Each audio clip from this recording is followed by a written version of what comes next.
What's up, everybody? In this video, I'll show you how to change the internal battery in an Acura CL key fob. If yours is black or the button layout looks a little bit different, as long as it looks like what was in the thumbnail, you're going to be okay. There are a couple variations and the process is all the same. So just follow along and we'll get a new battery in there for you. So this key fob was used on CLs between 1997, 2003, and carries a CR 2025 battery. The first step is just to locate this little groove on the bottom of the key fob where the key ring is.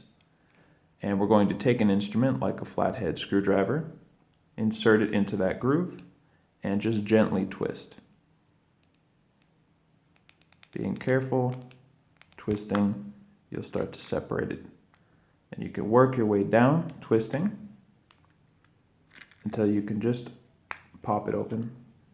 Very simple. Now, the last step is just to get your tool under the battery. You might want to put your thumb on top and just gently wiggle it out. It'll pop right out and you can check, okay, CR 2025, I'm gonna go ahead and get a new one. The face of the battery with this text on it goes face down, like so, into place where it was before. Click it in, and just snap the whole thing back together. You can check that the light comes on, and that means you're done.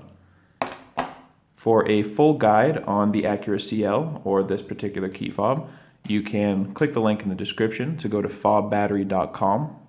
And if this helped you out, go ahead and leave a like or comment. And thank you so much for watching.